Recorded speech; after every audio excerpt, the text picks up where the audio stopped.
नमस्कार। आज हम एक खास इंटरव्यू की पड़ताल कर रहे हैं जो खान सर ने शंभूकर मिश्रा के YouTube चैनल पर दिया। इसमें उनकी जिंदगी, उनकी सोच और हाँ, वो जो उनका पढ़ाने का अनोखा अंदाज है, उस पर कई दिलचस्प बातें पता चली। हाँ बिल्कुल, ये इंटरव्यू सिर्फ उनकी पॉपुलैरिटी के बारे में नहीं है, बल्कि उनके विचारों की गहराई, उनकी पृष्ठभूमि का उन पर क्या असर रहा और शिक्षा को लेकर उनका जो जुनून है, वो सब सामने लाता है। तो चलिए देखते हैं इस बातचीत से क्या खास निकल कर आता है। बिल्कुल। तो शुरुआत उनके नाम से ही करते हैं। ये खान सर नाम, ये कैसे पड़ा?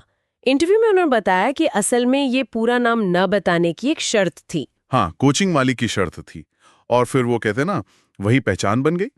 और ये पहचान जुड़ी है एक बहुत ही साधारण पृष्ठभूमि से। उन्होंने बताया कि वो एक जॉइंट फैमिली में पले बड़े। गरीबी देखी, एक ही कमरे में सब लोग, ये सब बताया उन्होंने। हाँ, और दिलचस्प बात ये है कि बचपन में वो कहते हैं पढ़ाई में बहुत अच्छे नहीं थे। 40 बच्चों के क्लास में 37वें नंबर पर। अच्छा, और सेना में जाने का सपना था उनका, वो पूरा नहीं हुआ तो निराशा भी हुई। हाँ, फिर वो वेल्डिंग, जेसीबी चलाना ऐसे काम भी सीखे, लेकिन आखिर में रास्ता वो पढ़ाने की तरफ ही मुड़ा। और यहीं से उनकी वो बात सामने आती है जिस पर सबसे ज्यादा चर्चा होती है, उनकी फीस। हाँ, मतलब 200 रुपए में मैप पढ़ाना। हाँ, 3 महीने। 3 महीने। उनका मानना है कि शिक्षा एक तरह की गुरु दक्षिणा होनी चाहिए, कोई महंगा बिजनेस नहीं। सही कहा। और यही सोच ही शायद उन्हें छात्रों के बीच इतना लोकप्रिय बनाती है।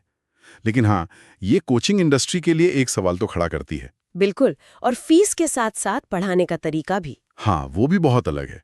एकदम मुश्किल विषयों को भी वो बहुत ही आम बोलचाल की भाषा में मजेदार तरीके से समझा देते हैं। उनका मकसद साफ है, क्लास का जो सबसे पीछे बैठा छात्र है उसको भी समझ आना चाहिए। हाँ, वो कहते हैं कि शिक्षक को छात्र के लेवल पे उतरना पड़ता है। अपनी विद्वत्ता दिखाने का मंच नहीं है क्लासरूम। सही। लेकिन इसी के साथ अनुशासन पर उनका नजरिया वो काफी सख्त है। हाँ, वो पिटाई वाली बात जो उन्होंने कही। हाँ, कि जरूरत पड़ने पर छात्रों की पिटाई भी कर देते हैं। उसको उन्होंने कहा निर्जीव समझकर पीटना, ताकि बच्चे रास्ते से न भटकें। ये आज के जमाने में थोड़ा सुनने में अजीब लगता है ना। हाँ, थोड़ा चौंकाने वाला तो है। ये उनके अनुशासन पर जोर देने वाले शायद थोड़े पारंपरिक नजरिए को दिखाता है। उनके लिए शायद नतीजा ज्यादा महत्वपूर्ण है। अच्छा, अब उनके निजी जीवन और विचारों पर आते हैं। हाँ, उनकी शादी वो भी काफी चर्चा में रही, क्योंकि काफी समय तक किसी को पता ही नहीं था। हाँ, गुप्त रखी गई थी।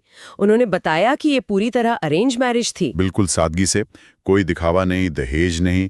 और पत्नी के घूंघट पर भी उन्होंने कहा कि ये उनकी अपनी इच्छा है। हाँ, और उसका सम्मान करना चाहिए। रिश्तों में वो बाहरी चीजों से ज्यादा आपसी समझ, वो जिसे मेंटालिटी मैच कहते हैं, उसे जरूरी मानते हैं। और माँ के महत्व पर भी उन्होंने काफी जोर दिया कि माँ पढ़ी लिखी हो तो बच्चों का भविष्य सुधरता है। बिल्कुल।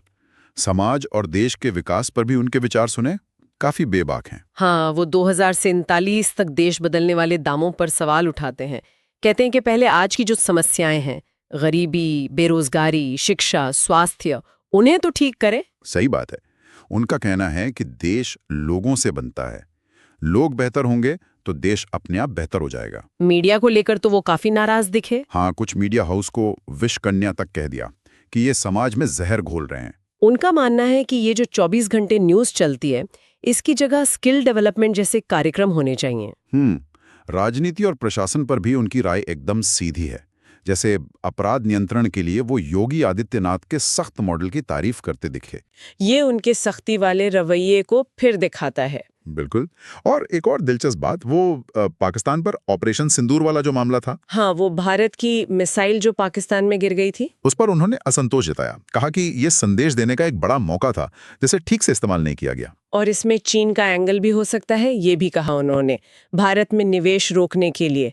जाहिर है ये उनके अपने विचार हैं, जैसा स्रोत में बताया गया। हाँ, ये उनकी अपनी एनालिसिस है।